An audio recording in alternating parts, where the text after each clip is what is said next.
Noite a todos de novo, boa tarde para quem ainda está com o céu um pouquinho claro, como aqui em São Paulo, de onde eu estou falando. Vou esperar o pessoal entrar. A gente tem aí mais uma live da campanha Infância Plena. Hoje é num tema muito interessante, que é o trabalho infantil e esportes, com duas convidadas especialíssimas, como vocês sabem que sempre é. A gente tem a nadadora, atleta olímpica Joana Maranhão, sei que ela já está por aqui, estou esperando entrar. A doutora Daniele Kramer, que é procuradora do trabalho do Ministério Público do Rio de Janeiro e vice-coordenadora do grupo de atletas adolescentes. Já faz aí pouco mais de 6 meses que a gente fala sobre trabalho infantil aqui no perfil da Vogue. Temos aí abordado uma série de vieses, de setores. Nessa última semana a gente viu aí algumas notícias assim que ainda chocam e surpreendem muito, como a do um encontro de trabalhadores escravos no sul do país. E eu até abri uma notícia aqui que me impactou muito no sábado, que foram trabalhadores resgatados também em condição de escravidão em Uruguaiana, e 11 desses trabalhadores eram adolescentes, né? Hoje a gente vai falar de trabalho infantil e adolescente e para adolescentes no esporte, mas a gente já falou nesses últimos 6, 7 meses sobre trabalho doméstico infantil, trabalho infantil nas redes sociais, nos meios digitais, trabalho infantil escravo também, trabalho infantil nos lixões. E essas notícias que impactam muito a gente, como aconteceu nesse final de semana, quando saiu também um recorte sobre as mulheres que são mais impactadas por essa condição, elas impactam, mas elas não surpreendem, né, essas notícias. Então, por isso que essa campanha é tão fundamental. A gente aqui na Vogue tem o maior orgulho de apoiar a causa, né, de tentar fazer a nossa parte, né, porque vocês já estão acostumados a ver aqui assuntos de moda, lifestyle, cultura, mas assim, tudo está interligado na sociedade que a gente deseja em todos os setores. Eu acho que a Joana Maranhão já está aqui com a gente, que é uma das nossas participantes. Vou botar a Joana. Vamos ver, conseguiu entrar. Ela já pediu para participar. E vou puxar aqui a doutora Daniele também. Olha a Joana chegando. Oi, Boa minha tarde, querida. Boa tudo jóia? tarde, dona. Boa noite, Jair. Joana está no fuso à nossa frente. Quantas horas mesmo, querida? Eu estou 4 horas na frente, e são 10 e 10 da noite.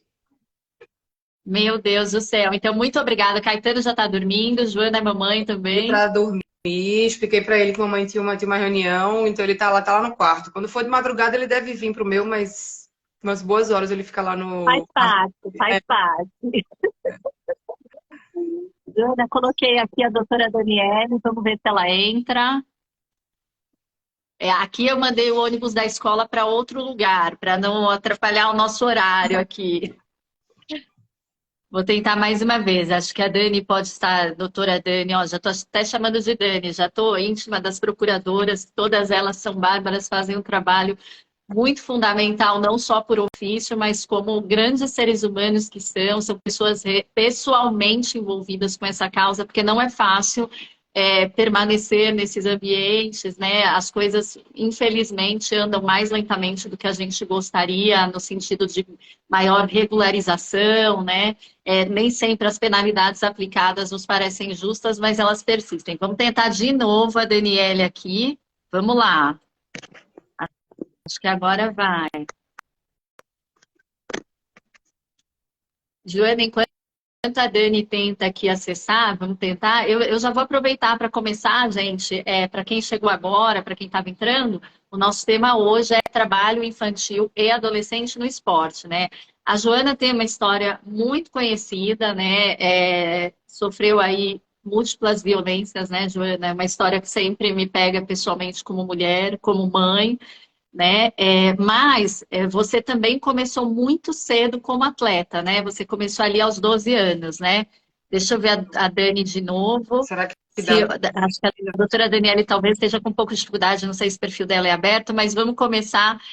Joana, conta pra gente do seu início de carreira, porque tem muita gente que te conhece, acabou te conhecendo mais recentemente pelas histórias que você viveu, né? Mas talvez não tenha acompanhado a sua carreira, né? Então, aos 12 anos, quando você começou, já tinha atleta na família? Como é que era? Na verdade, não tinha atleta na família. Eu comecei aos 3, na verdade, né? Eu comecei a nadar aos 3 anos, foi muito cedo e foi por Mas uma questão de segurança. foi aquela coisa, tipo, a gente coloca para a criança aprender a nadar.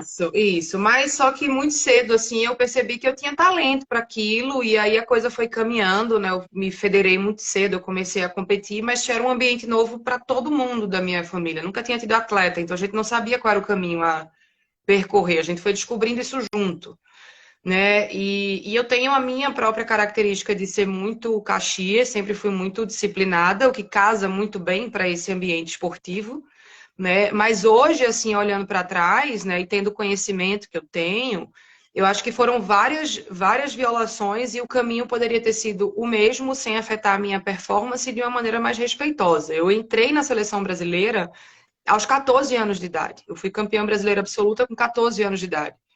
Então, assim, aos 14 eu entrei na seleção e permaneci até os 31 quando eu me aposentei. Então, a minha carga de treino e de trabalho era basicamente a mesma, a partir dos 12 anos de idade até os 31. Era 2 horas de manhã, duas E horas de você tarde, mais a parte física. conseguia, e Oi?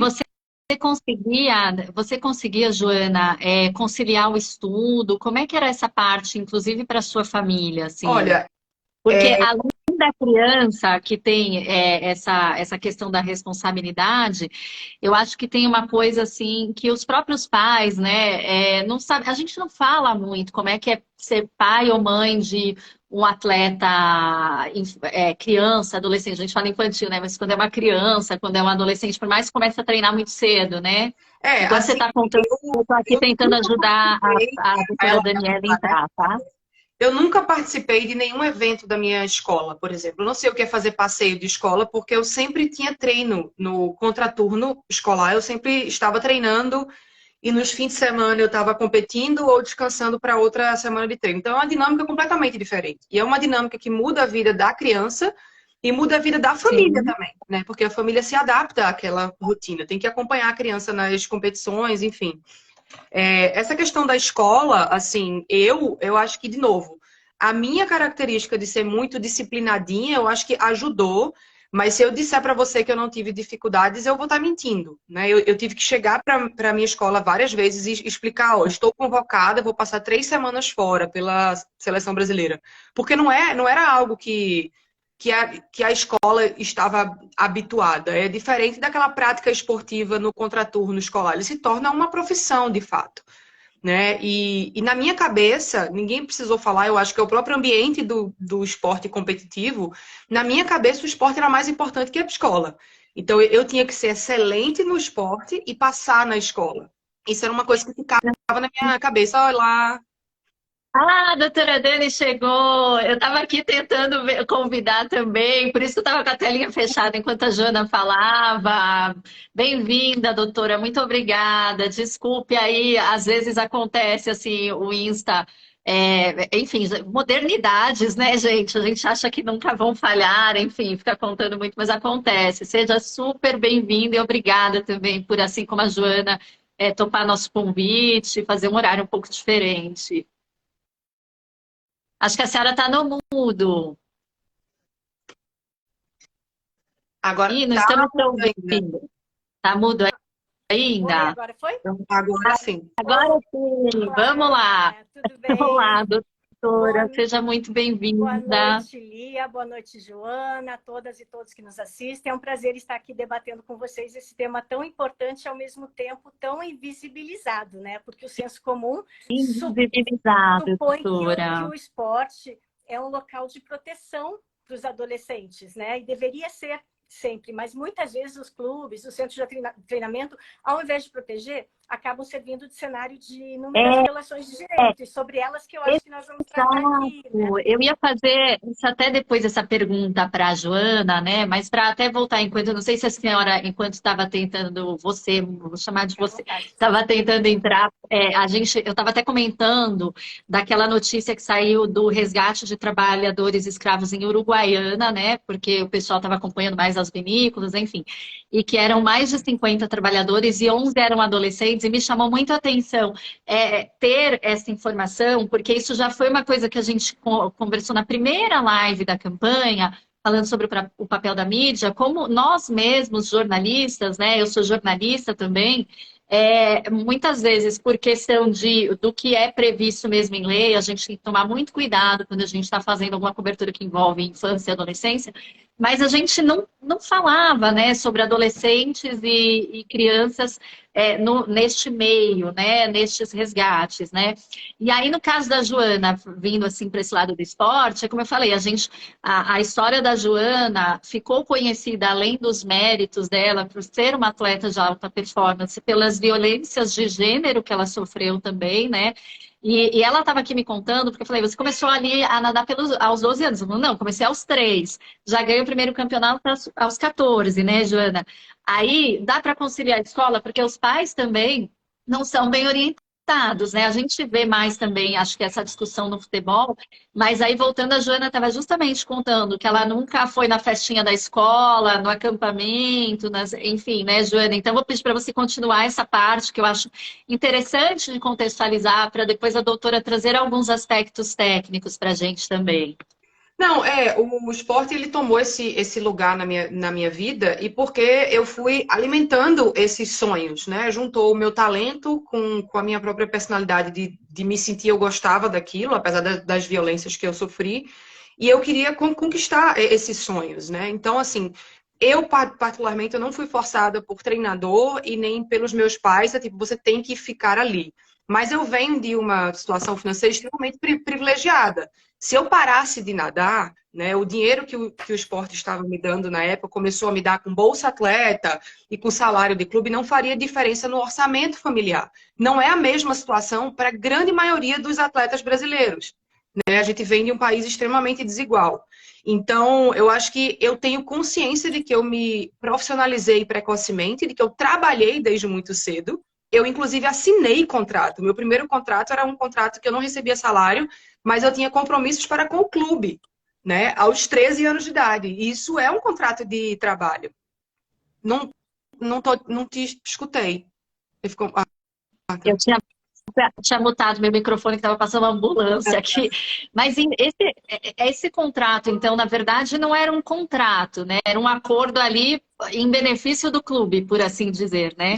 E é uma coisa totalmente normatizada, né? Ele não é lido como um contrato, mas ele é um compromisso ali afirmado entre o menor, na época tinha que ter o responsável legal, que eram os meus pais, mas eu tinha um compromisso, e esse compromisso era: eu tinha 3 sessões na semana que eu tinha que cair na água às 5 da manhã, segunda, quarta e sexta, e depois da escola à tarde, e na terça e quinta eu também treinava à tarde, mas antes disso eu fazia parte física. Então, esse era o meu compromisso semanal, assim. Repito, no meu caso, tinha o meu desejo de fazer isso, né? Mas a gente não pode negar que é extremamente problemático a gente chegar para um menor e impor isso como um compromisso, né? Eu acho que tem as suas benesses, eu acredito no fenômeno esportivo e todos os valores que ele traz, mas a gente precisa tomar muito cuidado com esse outro lado também. Depois, mais para frente, eu posso falar também da minha pesquisa, em que eu observei exatamente isso, né? Uma porcentagem muito alta de atletas com contrato assinado, e isso muito, muito ligado a maiores índices de violência. E é interessante, a gente já falou também essa parte em algumas outras lives, a questão assim do papel, aquela coisa, aquela frase, né, do trabalho dignifica o homem, então o esporte é disciplina. A gente ouve muito esse discurso, né, Daniele? Vocês também, assim, quando passa por situações de fiscalizações, vem esse discurso por parte dos pais, porque a gente sempre, em todas as lives, a gente tomou muito cuidado para não culpabilizar as famílias, que, como a Joana bem lembrou, né, a gente mora num país extremamente desigual, onde o acesso a possibilidades é extremamente restrito, né? E muitas vezes tem aquele menino que sai jogando futebol e é visto pelo olheiro, e a família fala, poxa, tá aí a nossa chance, enfim. Então não dá para responsabilizar, né? Mas tem essa parte também, Daniele, de é disciplina, é compromisso. Esse é um grande mito do trabalho infantil, que referenda o trabalho infantil como um todo, não só no esporte, né? De que é melhor estar trabalhando do que estar nas ruas ou está praticando ato infracional, como se o adolescente não tivesse outra alternativa, né? Que não estar ou trabalhando ou nas ruas. Na verdade, ele tem que estar vivendo seus direitos inerentes à infância, né? Estar com seus amigos, estar na escola, estar praticando esportes de forma, né, lúdica, recreativa, enfim, tudo isso. Mas essa aceitação cultural do trabalho infantil é uma grande barreira para sua eliminação. É importante, Lia, a gente fazer a distinção que não é toda prática desportiva realizada na adolescência que configura trabalho, né? Por exemplo, a maioria delas não configura. Aquele esporte realizado nas escolas, nas escolinhas das mais diversas modalidades esportivas, no bairro, na comunidade, nas academias. Isso visa saúde, visa condicionamento físico, visa socialização, visa um aprendizado de um esporte, mas não, nem de longe, pode-se dizer que é um trabalho. Isso que a classe média faz, né? Que coloca seus filhos nos esportes. Que é atividade esportiva, porque é saudável. Não é disso que se está tratando aqui. A gente vai falar de violação de direito. E as violações de direito acontecem quando presente uma relação de trabalho, que é a que existe no desporto de alto rendimento, que se caracteriza por seletividade, ou seja, não vai qualquer um praticar o desporto de alto rendimento, existem testes rigorosos, peneiras, processos seletivos, e pela hipercompetitividade, ou seja, o atleta é cobrado por performance, por metas, por resultado. Nesse caso, no esporte de alto rendimento, não vale aquela meta, aquela máxima, né, que o importante é competir. Existe sim uma busca constante, uma pressão por resultados. E aí, nesse caso, se afigura assim a relação de trabalho, que pode se dar através do contrato de formação esportiva, assemelhado a um contrato de aprendizagem, possível a partir dos 14 anos, até os 20 anos de idade. Ou mediante um contrato profissional de atleta, a partir dos 16 anos. Então, o adolescente, no desempenho do desporto de alto rendimento, pode trabalhar dessas duas formas, né? Ou na formação desportiva, nas categorias de base, ou com contrato profissional. Mas tanto num caso como no outro, é relação de trabalho e, como tal, está sujeito à incidência das normas trabalhistas aplicáveis. Isso que muitas vezes se ignora, né? Esporte não é trabalho. É esporte, não deixa de ser esporte, sendo um trabalho. Então, além da legislação desportiva, tem que se aplicar a esses casos a legislação trabalhista. E mais, por se tratar de adolescentes, o ECA, o Estatuto da Criança e Adolescente, e a Constituição Federal tem que ser aplicados pelos clubes. Não pode um clube ignorar o que diz o ECA, né? Porque aqui é o clube, aqui a prioridade absoluta é do esporte profissional, né, Joana? Tudo vai para o profissional e o que sobra vai para a base. Não. Está na Constituição. Criança e adolescente é prioridade absoluta. Então, tem que estar sujeito a uma proteção especial. Eles vão produzir? Vão render? Vão. Mas o foco não é esse. O foco é a formação do indivíduo da forma mais ampla possível. Então, a maior dificuldade que a gente tem como operador do direito do trabalho é fazer os clubes se perceberem e serem percebidos como empregadores. Tá? Eles são empregadores, eles são clubes que fomentam o desporto de alto rendimento, mas são empregadores e tem que observar a legislação. E para que não aconteça uma série de violações de direitos, sobre as quais a Joana vai falar, eu também tenho alguns casos aqui, né? E o mais emblemático de todos é o incêndio no Centro de Treinamento do Flamengo, ocorrido há quase 4 anos, né? 2019, que vitimou 10 adolescentes entre 14 e 17 anos e causou danos físicos ou morais, né, emocionais para o resto da vida em quase 30 outros adolescentes. Então, é um típico caso de um trabalho que não foi protegido, os adolescentes não tiveram a sua dignidade preservada e 10 deles pagaram com a própria vida. Então, o sonho virou um pesadelo. Joana, como essa questão do acordo, que nem você falou, né? Eu fiz um acordo, acho que eu vou pedir para a doutora talvez desligar o microfone, doutora, se possível, que hoje está dando interferência. Vamos ver se melhora. Acho que melhorou.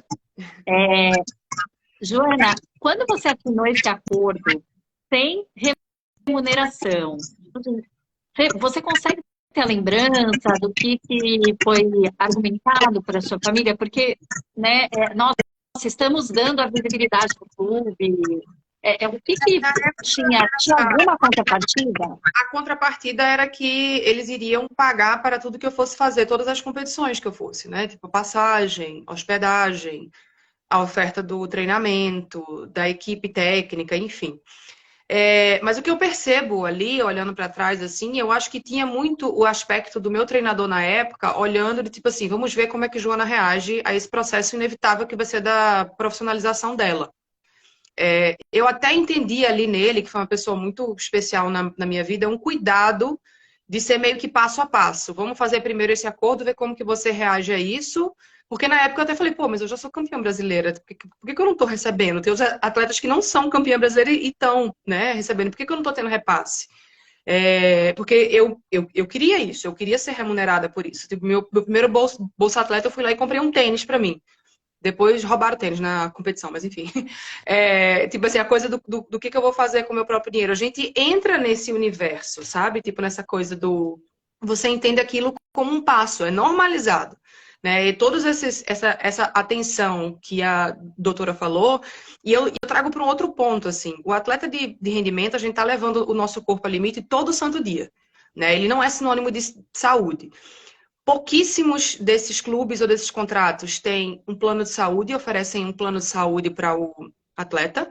Se o atleta, por acaso, não rende numa temporada, o que é absolutamente normal, muitas vezes esse clube pode mandar embora a torto e direito e o atleta fica sem nenhum, não tem direito a absolutamente nada, não tem seguro-desemprego, não tem nada.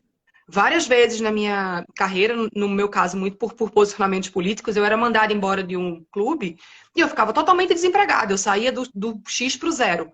Então, não tem direito trabalhista absolutamente nenhum. Nem em caso de lesão, que é uma coisa extremamente comum, né? E seguro-desemprego mesmo. Então, esses clubes, de fato, eles fazem o que quiserem. E eu trago também um outro ponto importante, assim. Todo final de temporada, novembro, dezembro, enquanto todos os atletas de rendimento, o ideal é que eles vão descansar a cabeça para relaxar, para pensar na outra temporada, a grande maioria fica preocupada em saber, vai renovar ou vai me mandar embora? Se vai me mandar embora, o que eu vou fazer? Então acaba que você não tem o devido descanso que todo trabalhador precisa ter.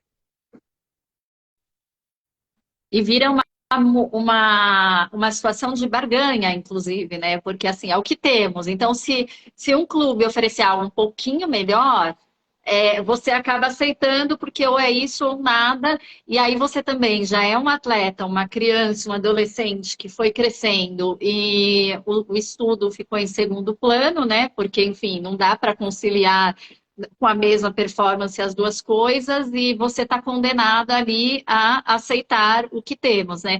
E tem uma questão também, nessa situação do Flamengo mesmo, né, doutora, que é muito interessante ser trazida, a penalização parece ser um caminho muito difícil para acontecer, né? Isso é por falta de... É uma questão de legislação, falta de jurisprudência, porque eu, assim, tá, estou falando como leiga, porque não me aprofundei nos últimos, né, nas atualizações desse caso. Mas me parece que a vida do clube continuou enquanto essa situação ali na paralela, né, além dos danos que nunca terão compensação, o que poderia ter não acontece. Então, qual que é a dificuldade nesse sentido também? Sobretudo quando envolve menor, né? Criança, adolescente. Eu acho assim que a legislação existe e interpretada de forma sistemática, ela dá uma boa proteção à criança e adolescentes. O problema é aquele que eu mencionei anteriormente, é conceber os clubes como empregadores, porque a gente vê até por parte do judiciário o entendimento de que a receber esses adolescentes no desporto de alto rendimento é uma concessão, é um favor que se faz, que os adolescentes são meras commodities, né, que podem vir a render lucros futuros para o clube, e não tem essa percepção do adolescente como um sujeito de proteção integral e prioritária por parte de todos, né, do Estado, da família e da sociedade. No caso do Flamengo, eu vi muita condescendência, assim, e o acidente lá de Brumadinho tinha acontecido um mês antes, e o tratamento que se deu à Vale foi completamente diferente do que se deu para o Flamengo, porque não se concebe o Flamengo como um grande empregador que paga altos salários, que tem uma folha de pagamento muito alta, mas o juiz do trabalho com quem eu atuei nesse caso específico entendeu aquela relação jurídica de trabalho que existia como uma modalidade de desporto educacional, que os adolescentes do Flamengo estavam lá só para aprender. Então, é bem complicado, a gente tem toda uma legislação, mas enquanto não mudar esse olhar, não mudar esse paradigma, essas violações vão continuar acontecendo. E além desse aspecto que é assim um pouco mais técnico, né, a burocracia, né? Estamos aqui falando de burocracia, mas tem uma outra coisa assim, Joana, o meu irmão, ele jogava basquete, né? E eu me lembro que assim, ele tinha, sei lá, uns 11, 12 anos, e no caso dele a técnica era uma pessoa muito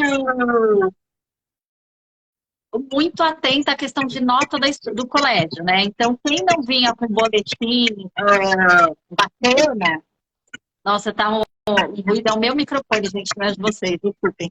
Mas quem não vinha com um boletim bacana, não precisava tirar 9 nem 10. Mas assim, ficava no banco, né?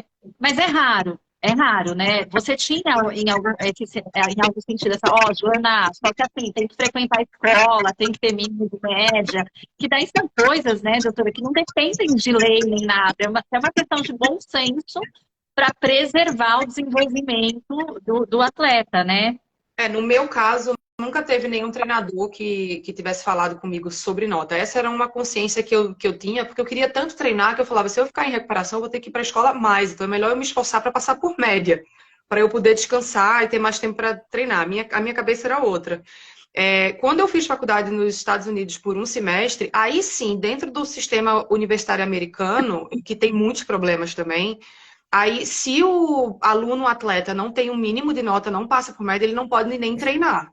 Ele não, como é tudo junto, né? A universidade é dentro o time universitário é no lugar que você estuda, então você é impossibilitado de treinar, impossibilitado de competir. Teve alguns campeonatos que meu treinador levou a minha prova, e aí no hall do hotel eu fiz a prova, entreguei para ele, ele fechou num envelope para levar para minha professora. Então ali tem mais ou menos uma coisa mais aliada, assim. E eu tava olhando isso que você falou, na minha pesquisa, né, de mestrado, um percentual altíssimo, 29% escutou do treinador de 1.043 atletas antes dos 18 anos de idade, escutou do treinador que era para parar de estudar para focar somente no treino.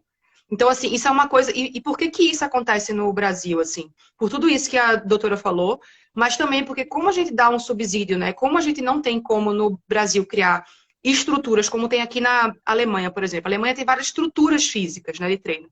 Como no Brasil tem o perfil dos clubes, a política pública de esporte para dar auxílio a esses atletas é em forma de salário, é o Bolsa Atleta, então é uma compensação financeira, né? Então, isso faz com que você vai estudar? Não, fica aqui, porque aí você treina mais, dá um resultado melhor, e você pode subir o seu Bolsa Atleta e o seu salário do clube. Então vira essa barganha. E é muito problemático, porque o treinador, ele é um professor do condicionamento físico do corpo, mas ele é um professor também. Então ele tem que entender que isso é inaceitável. É inaceitável você pedir para um menor, dentro da natação, esses talentos, assim, é comum que o treinador fale, vai fazer supletivo para poder treinar. E dá para fazer. É lógico que é uma vida que se abdica, mas não pode ser aceitável, sob hipótese alguma, que o treinador, ou que os clubes, ou que essas instituições indiquem para esses menores que parem de estudar. Isso é inadmissível. E cabe, neste caso, doutora, alguma multa, alguma aplicação, se isso fica comprovado? Sim. Quem é responsabilizado? É o Ministério Público do Estado, que tem o dever de zelar pelo direito à educação de crianças e adolescentes, pode atuar nesse caso, mas é tudo muito velado, sabe, Lia? Não é explícito desse jeito. E não pode ser iniciativa individual, como da treinadora do seu irmão. Tem que ser uma política, né, de incentivo ao estudo. E não ver o estudo, como realmente acontece no Brasil, o tempo todo, como um empecilho para melhorar a performance, para melhorar o desempenho. Então, o que a gente vê competições coincidindo com o turno de aula, né? Eles não vão para a escola porque eles têm competição, porque eles têm treino nesse horário. Existem colégios dentro dos centros de treinamento que são colégios de fachada para servir os interesses do clube. Então, quer dizer, é um colégio, e aqui vários clubes de futebol tem isso. E outros tantos que não têm, querem ter isso, porque aí não tem tempo, não perde tempo com deslocamento. Se o aluno falta, não tem problema, porque ninguém vai denunciar na Secretaria de Educação, no Ministério Público. Então, existe sim essa cultura, não só de que o estudo tem que ser incentivado, como o estudo atrapalha. Atrapalha e é o que a gente vê o tempo todo. E situações assim têm que ser denunciadas, assim como outras violações, né? É importante que os adolescentes tenham essa consciência dos seus direitos, né? Saibam que o clube não está fazendo nenhum favor para eles, é uma relação bilateral com direitos e obrigações recíprocas, e que as violações de direito têm que ser, sim, denunciadas. Mesmo que se assegure o anonimato de quem denuncia, porque eles são vulneráveis, eles têm muito medo de represália, é perfeitamente compreensível isso, mas as violações de direito têm que ser denunciadas, porque muitas delas não chegam ao conhecimento dos órgãos competentes. No caso do Flamengo, por exemplo, existia um termo de ajustamento de conduta, mandando ter alojamentos adequados, e eles, sem que nenhuma autoridade soubesse, decidiram alojar em containers. Então, assim, o intramuros dos clubes é muito invisibilizado. Existe um pacto de silêncio, né, Joana?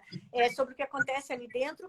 Os adolescentes não denunciam porque são vulneráveis, as famílias não denunciam porque criam muita expectativa em cima daquele filho, né, de prosperar no futebol e sustentar toda a família. E acha que é uma fase, né? É uma fase, depois melhora, vai para um clube maior. A sociedade não denuncia porque acha que o clube está protegendo, e muitas vezes não está. Perfeito. Tem alguns tipos de trabalho infantil, por exemplo, trabalho doméstico infantil atinge mais as meninas, né? Acho que né, as estatísticas mostram isso. Agora, no esporte, doutora, porque, de novo, eu mesma, a primeira vez que eu olhei para este assunto, eu pensei de cara nos meninos que começam a jogar futebol muito cedo, né? Porque é um assunto que a gente vê mais, né? Um pouco mais. E não só por força desse episódio aí muito traumático do Flamengo. É uma coisa que é mais, né? Principalmente assim, o menino da periferia. A gente vê as histórias dos nossos jogadores, né? Mas tem um equilíbrio entre gênero. No esporte de alto rendimento, as mulheres ficam mais vulneráveis, porque tem uma outra questão, que elas ficam vulneráveis a outros tipos de violência em função de gênero e outras interseccionalidades, né? Mas atinge mais, é mais uma questão de classe ou de gênero, para a gente pensar quem são os mais atingidos? Eu acho que é uma questão de classe, sim. Porque no futebol a prevalência de atletas da base é masculina. A imensa maioria é de atletas do gênero masculino. Os clubes tiveram que ser obrigados a ter equipes femininas, e isso não faz muito tempo. O futebol feminino nunca foi um alvo de preocupação dos clubes. Nos demais esportes, informação, vôlei, basquete, existe um certo equilíbrio. Mas a vulnerabilidade maior decorre de questões de classe, né? Agora, não dá para ignorar também questões de gênero, no sentido de que as adolescentes praticantes de esportes de alto rendimento estão mais suscetíveis a certos tipos de violência, de abusos, de assédio. Isso é inegável. Joana, na sua pesquisa, você ouviu atletas que já estão em idade, que não são crianças e adolescentes, imagino. Ouviu adultos, né? Há uma percepção do que eles perderam em questão de desenvolvimento, e não estamos falando de desenvolvimento só acadêmico, mas emocional mesmo, né? Porque você fica privado de muitas experiências de vida que a gente precisa passar, né? Então, a minha pesquisa ela não foi entrevista, foi uma pesquisa anônima através de questionário, né? Então, eu ouvi 1.043 pessoas que competiram ou que competem a nível nacional a respeito das experiências quando eram menor de idade, né? Eu queria entender quanto de violência psicológica, física e sexual que essas pessoas passaram, assim. Então, de um modo geral, a gente viu que atletas mulheres têm maior incidência, né? Reportaram maior incidência de violência psicológica e sexual, e atletas homens, violência física. Eu até anotei algumas coisas aqui. 43% tinham contrato assinado antes dos 18 anos de idade, e esse contrato poderia ser financeiro ou não, porque pode ser o repasse via Bolsa Atleta, como a doutora falou. E 29% foram considerados em especialização precoce. E aí, especialização precoce, a gente calculou através de 3 perguntas. Se desistiu de uma modalidade esportiva para focar somente numa outra antes dos 12 anos de idade, se praticou o mesmo esporte por pelo menos 8 meses, né, no ano, e se considera a referida modalidade como mais importante em relação aos demais, né?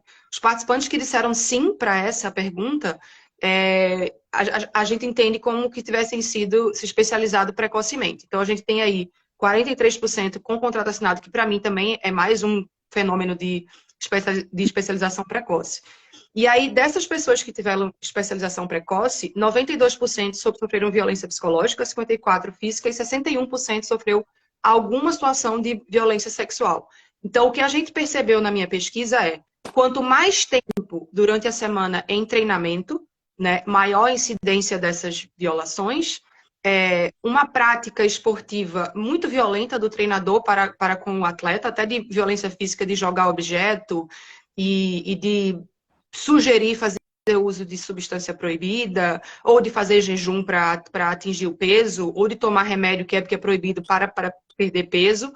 E isso é uma coisa que a gente não sabe a extensão disso no Brasil, né? Então, entende-se como uma hipótese de que essa educação punitiva, que é uma coisa que ainda tem muito nessa relação de pais e filhos, seja uma coisa que tenha sido passada para o esporte, né? Então, a gente tem essa questão cultural brasileira, aliado a esse ambiente esportivo competitivo que já é um pouco violento por si, né? Então, foi isso que a minha pesquisa encontrou, e é uma pesquisa que abre muitas outras perguntas, né? A gente precisa entender se esses atletas entendem isso como violência. O quanto que eles percebem que isso é violento, o quanto que eles normalizam isso. Até para a gente entender qual vai ser a melhor forma para a gente desmontar esse sistema e essa lógica. Porque culturalmente é muito aceito, né? E tem uma outra questão que o treinador, a gente tem ali, né, o que fez a faculdade de educação física, mas não raro a gente vê muito ex-atleta, né, assumir esse papel de treinador e, portanto, reproduzindo coisas que tenha vivenciado, modelos que tinham, enfim.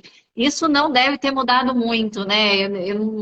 A gente não tem, é tudo muito informal, né? Mas, enfim, imagino que não tenha mudado muito. O que as pesquisas mostram é exatamente isso. Quando a gente fala de itens que a gente diz que são violência psicológica e física, muitas vezes o treinador ele não tem a intenção de ser violento, ele simplesmente repete um comportamento.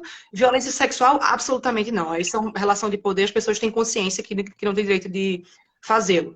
Mas os itens que dizem respeito à violência psicológica e física, muitas vezes não há intenção de gerar um mal àquele menor ou àquele atleta. É a repetição de algo que é extremamente normalizado dentro da prática. A lógica para a gente, depois a gente falar do vencer acima de tudo, mais alto, mais forte, no pain, no gain e tal, tudo isso são coisas que corroboram com esses resultados e com essas práticas, assim.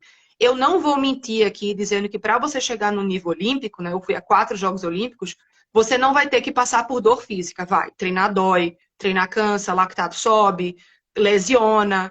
Então você passa, sim, por dores psicológicas, por dores mentais, você passa por pressão, por nervosismo, você chora, você pensa em desistir. Muitas situações que tem gente que fala, cara, eu não acho que isso é para um jovem passar. Mas eu acho que, para além de tudo, e já é muito difícil nesse funil do esporte de rendimento, a gente aliar isso a práticas nocivas por achar que uma coisa é ligada à outra, eu acho que isso a gente pode desmontar. E deve desmontar. Né? Eu acho que é possível, sim, você chegar no alto rendimento de uma maneira saudável, no sentido de relações interpessoais mais saudáveis. Porque aí quando a gente fala também em relações interpessoais, né, a gente falou aqui um pouco da coisa, da lógica do treinador, que é basicamente o que diz Paulo Freire, né? Quando a educação não é libertadora, o sonho do oprimido é se tornar o opressor. E vale completamente aqui, né? Então, né, assim, opa, escapei disso, saí com vida. É que nem o tapinha, mas eu apanhei do meu pai, tô aqui, tô bem, tô vivo, né? É basicamente isso. Agora, tem um outro componente que aí é mais, talvez seja até mais difícil de solucionar, que é a pressão de torcida, né, gente? Então, assim, né, a gente teve, eu acho que foi quando a Raíssa Leal ganhou uma medalha de prata, que teve uma personalidade pública que fez um comentário, assim, extremamente, já seria inadequado, indevido para qualquer outro ser humano, né, que é humano, então tem um limite da capacidade, como talaquedia, seja o que for, e ainda mais quando a gente está pensando numa criança, né, porque tem essa questão, né, do comportamento de torcida, né, desses ídolos muito É jovens, por né? isso que a gente tem que estar bem atento a essa questão da idade mínima para o início da formação desportiva, né, da prática do desporto em alto rendimento. Porque, no caso do skate, eram crianças competindo, que não têm, podem estar no auge da sua performance física, talvez as melhores são as mais novinhas, as mais magrinhas e tudo, mas em termos de maturidade, não. Elas não estão amadurecidas o suficiente para lidar com essa pressão de torcida potencializada pelas redes sociais, né? Existe o Comitê Olímpico Internacional para as próximas Olimpíadas, ele recomendou às federações internacionais dos esportes que a não participação de crianças nos torneios na Olimpíada, né? Lembrando que no plano internacional, criança é todo mundo que tem menos de 18 anos, de acordo com a Convenção Internacional dos Direitos da Criança, da ONU de 1989. Só que incumbe a cada federação acatar ou não, porque é uma recomendação apenas, não é uma determinação do COI. E a Federação Internacional do Skate não aceitou, de modo que vamos continuar tendo crianças competindo, que é engraçadinho, é divertido, mas é extremamente problemático. Por exemplo, e por hipótese, entender que o auge de um jogador de vôlei, não é o caso, mas se entendesse que o auge do jogador de vôlei seria aos 12 anos, seria ético, seria legítimo colocar atletas de 12 anos competindo numa Olimpíada, lidando com essa pressão toda, carregando esse peso nas costas, né, de bem representar o seu país, é muito complicado. Eu acho que tem que ter limites etários e assim, quem compete bem com 12 anos vai competir bem com 16, com 18. Eu acho bem Exatamente. né? A maturidade provavelmente vai fazer diferença. Mas aí, doutora, tem também uma questão que eu acho que é a pressão das marcas, né? Como é que a gente corresponsabiliza? Porque, obviamente, o skate mesmo, a gente viu que foi uma coisa assim que chegou no auge, virou o esporte da vez, da moda, e muito interessante para as marcas, né? Enfim, então tem essa questão Mas o também, né? interesse comercial das marcas, das federações, das empresas, dos clubes, nunca pode prevalecer sobre o interesse dos adolescentes e das crianças. Eles são prioridade absoluta. Então, a marca quer paciência, a marca que espere, não pode essa pressão, o poder econômico não pode fazer letra morta da legislação protetiva que a gente tem a criança e adolescentes, sobretudo o ECA, né, que é uma conquista da sociedade, e ele tem que valer para o esporte também. O esporte não é um mundo à parte, o esporte é um microcosmos do que acontece na nossa sociedade. Então, a gente tem que querer para os atletas o que a gente quer para as crianças e adolescentes em geral, o que a gente quer para os nossos filhos, por exemplo. E eu não quero para filho meu, adolescente, essa violação de direitos que acontece sistematicamente no esporte. Tem vínculos familiares rompidos, eles não têm direito à convivência familiar, eles ficam lá, por exemplo, alojados um ano inteiro sem contato com a família. Quando eles são desligados ao final do ano, eles procuram outro clube, né, para não voltar para sua cidade de origem com a pecha de derrotados. Então, eles já romperam um vínculo familiar que é extremamente importante há muito tempo. Não tem convivência comunitária, não convivem com atletas, com adolescentes que não são do esporte, né? Eles ficam só naquele meio, eles não conhecem outra perspectiva de vida que não seja do esporte, depositam todas as expectativas em cima disso. Então, não dá para dizer que é saudável da forma como vem acontecendo. Não dá. Exato. E acho que uma coisa importante, assim, é a questão da autonomia esportiva, né? O COI, ele não tem gerência sobre o que os órgãos reguladores de cada modalidade podem fazer. Isso é uma coisa muito típica dentro do esporte, assim, apesar do COI estar acima das federações internacionais, a palavra final, né, sobre idade mínima e sobre movimentos que vão ser permitidos ou não, cabe a elas, né, por entender as especificidades daquela modalidade. E o que a gente está vendo no skate agora, a gente viu na ginástica artística há muitos anos atrás, né? O fenômeno do ska roll lá, que eles perceberam que quanto mais jovem eu pegar essas meninas para fazer esses movimentos, menos medo elas vão ter. Né? Então, por isso que a ginástica foi se tornando mais e mais jovem. E aí agora a gente está começando a entender isso e está começando a colocar limite. A patinação artística, a mesma coisa, mas toda política que você coloca, né, de delimitação de idade, também tem as suas limitações. Nada, por exemplo, a questão da patinação artística, né? Que é um esporte que, de fato, tem uma violência interpessoal imensa ali dentro. As meninas são muito jovens. Colocar a idade da patinação artística mais tarde não significa que essas meninas não vão continuar sendo violentadas no dia a dia de seus treinamentos para se apresentar e chegarem em alta performance aos 16, aos 17. Então, além de delimitar, a gente também precisa manter uma vigilância constante sobre como esses treinamentos estão se dando, como eles estão lidando, quais são os limites que estão sendo ou não rompidos. Eu vou abrir aqui, gente, aproveitando que a doutora Ana Maria, colega da Dani, fala assim, como compatibilizar a condição de peculiar de pessoas em desenvolvimento com todas as exigências do esporte de alto rendimento sem violar os direitos, né? Porque crianças e adolescentes não são mini-adultos, exatamente, né? Mas será que existe um caminho para esse equilíbrio? Ou realmente o caminho é esperar, vai competir mais para frente, vamos trabalhar de outra forma? Existe algum estudo nesse sentido, alguma experiência que vocês tenham visto, Daniela, em algum outro lugar? Eu acho que dá para compatibilizar sim, desde que você passe a encarar esses adolescentes como pessoas em processo de desenvolvimento. Elas não estão prontas, elas não têm que produzir, não são máquinas de produzir, tem que valer os direitos delas. Eu acho que é possível essa compatibilização, sim, porque a gente também não tem a intenção de demonizar o esporte, de dizer que o esporte faz mal para adolescentes. O esporte, muitas vezes, é a porta de entrada para se adquirir dignidade, né, daqueles que triunfam no esporte. Muita gente que assim, vivia situações extremamente precárias em família, acabou vencendo no futebol. É uma minoria, mas acontece. E se a gente proibir, a gente vai coibir, inclusive, essas situações minoritárias. Então, é possível, no meu entender, compatibilizar, sim. O que tem que prevalecer são as normas de proteção à infância previstas na nossa legislação. A partir disso, pode. Então, cargas de treinamento compatíveis, adequadas, não podem ser excessivas. Às vezes, o atleta treina tanto e quando chega aos 18 anos, ele está totalmente imprestável para o esporte, porque de tanta lesão que ele carrega por excesso de treinamento. Tem que haver uma alimentação adequada, compatível com as cargas de treinamento e com aquela faixa etária. A lei exige também que esses clubes que mantêm atletas em formação mantenham serviço de médico, fisioterápico, psicológico. Isso está na lei, não é um favor que o clube faz. Odontológico, educacional, né? Tem que ter pedagogo também, está tudo na lei. Também os clubes têm que proporcionar que os adolescentes tenham um convívio com sua família, custeando algumas passagens por ano para que eles voltem à sua cidade de origem, ou permitindo que as famílias visitem eles nos centros de treinamento em que eles estão alojados. Os clubes não gostam que as famílias entrem lá. As famílias até porque exato, né?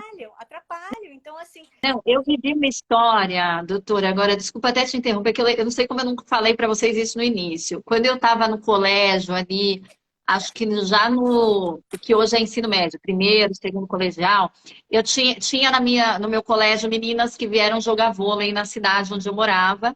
E por conta disso, um dia eu fiz muita amizade com uma delas e fui até o alojamento. E eu lembro que quando eu cheguei, eu fiquei muito horrorizada. Eu tinha a idade delas, acho que uns 15 anos. E eu fiquei assim, e assim, né? A minha família, graças a Deus, a gente vem de um lugar de algum privilégio, mas não era um lugar de extremo conforto, era uma casa que acomodava ali adequadamente eu, meus 2 irmãos e meus pais.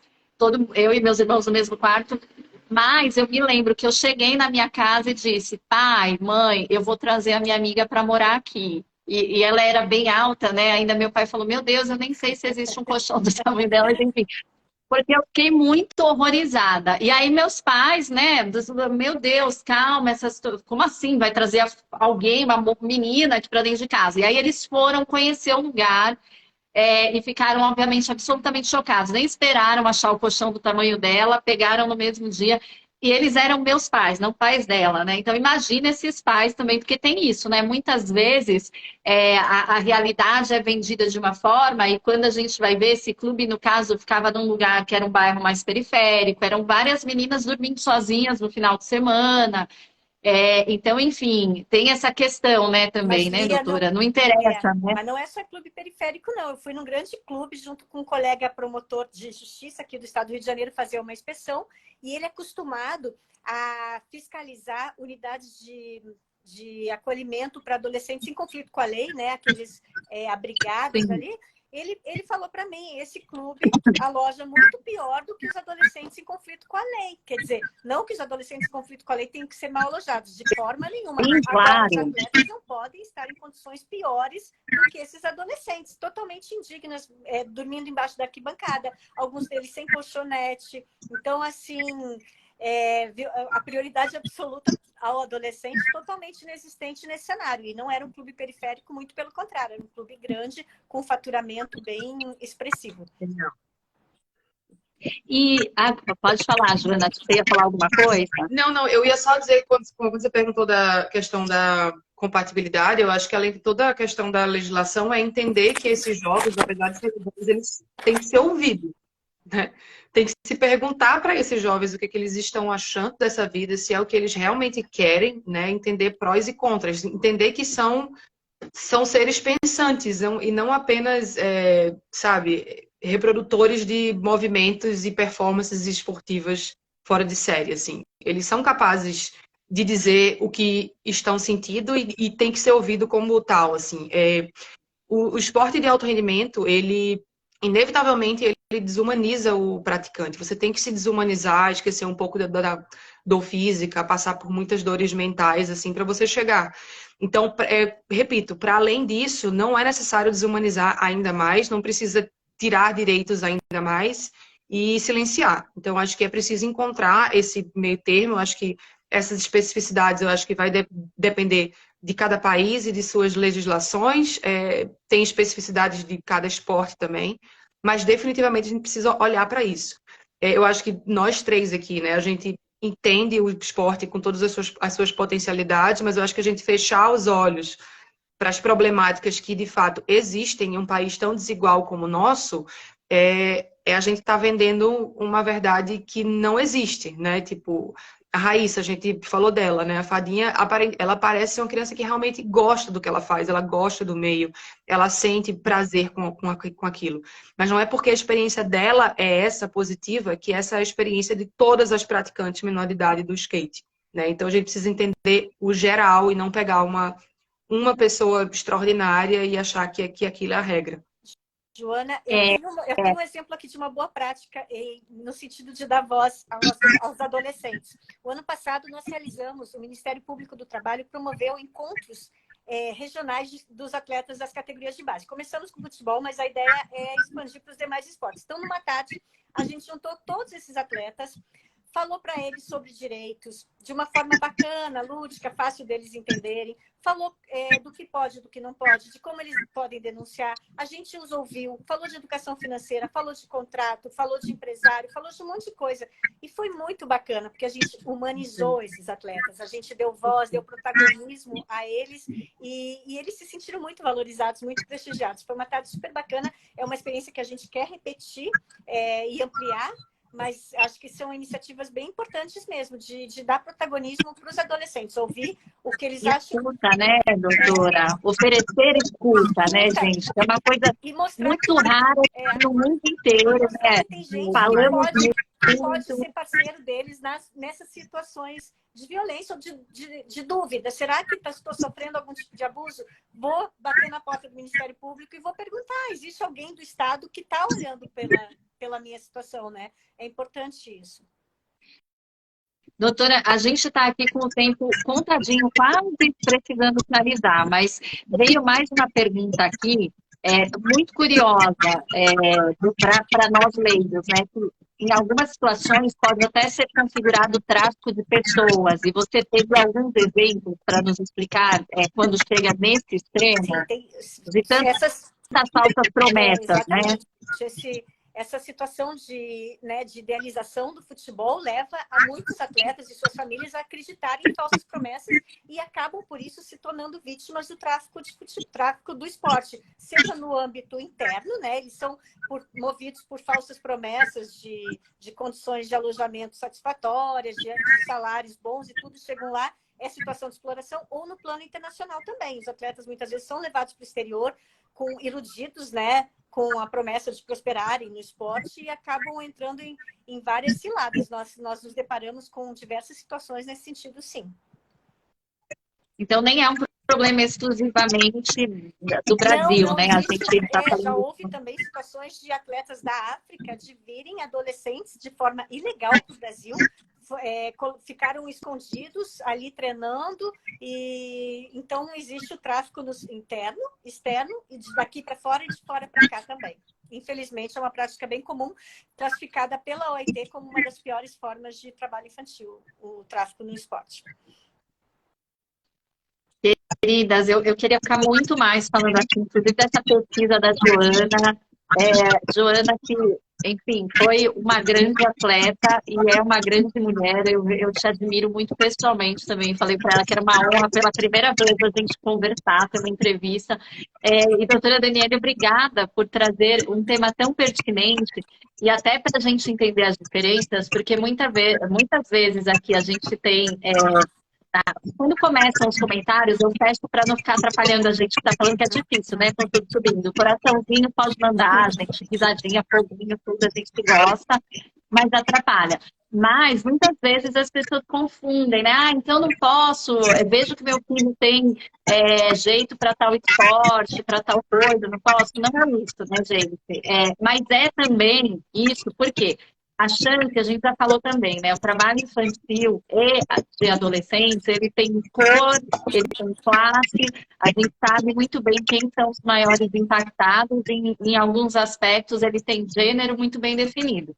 Então, óbvio que quem está num espaço de maior privilégio, talvez possa entrar nessa condição que não é saudável, né? Que põe no esporte para ter saúde e acaba numa situação mais saudável, mas a gente sabe que a chance é menor. Porém, é nesse espaço de privilégio também que a gente pode perceber, às vezes tarde, né? No caso da Joana, enfim, ela percebia, mas hoje tem mais consciência, mas somos nós que conseguimos promover essa mudança, né? Exigindo quando a gente está nesse lugar também, porque a família está mais vulnerabilizada, a criança ou adolescente que está longe de casa, é diferente, né? Então, assim, todas as lives a gente perguntar como é que a gente pode colaborar nesse enfrentamento. Então, tem a parte da denúncia, tem a parte de entender o trabalho do Ministério Público, tem a parte de observar, de saber que o que é errado, não faz sentido. Se você não achar legal para o seu filho, não é legal para o filho de ninguém, né? Mas tem uma parte como cidadão também, né, da gente atuar nesse enfrentamento, porque essa campanha é feita justamente para que a gente entenda que não dá para ser um esforço solitário do MPT, né, e nem da Joana na parte do esporte, e nem das outras pessoas que a gente ouviu aqui, a Lani Caçadora, na época dos lições, a gente ouviu a Debastos falando da importância da educação antirracista. Esses conteúdos todos estão salvos aqui na Vogue, no Instagram da Vogue, no YouTube do Ministério Público. Todos os outros veículos da Condenate republicam esse conteúdo. Então, enfim, eu capricho no visual e no look, embora eu saiba que não é exatamente o que o pessoal costuma ver na Vogue, não sou uma pessoa também toda fashionista, mas não tem nada mais em moda do que ter consciência social, exercer a nossa cidadania. A gente está num momento de reconstrução aí de processos democráticos, então, enfim, vamos ampliar a nossa consciência, porque o custo social é para todo mundo também, né? E a gente espera que daqui a um ano a gente, se for falar dessa situação de novo, que seja com uma perspectiva melhor, que histórias como a da Joana, que eu não gosto de romantizar, não, eu prefiro que não tivesse vivido, Joana, mas que se tornem, assim, um recado de nunca mais, com mais ninguém, enfim, que eu acho que é o grande propósito, no fim do dia, de todas nós, e principalmente dessa campanha. Então, muito obrigada, queridas. Obrigada a quem assistiu a gente, ficou mandando corações. E uma ótima semana para todo mundo. Obrigada, valeu. Tchau, foi um prazer. Tchau.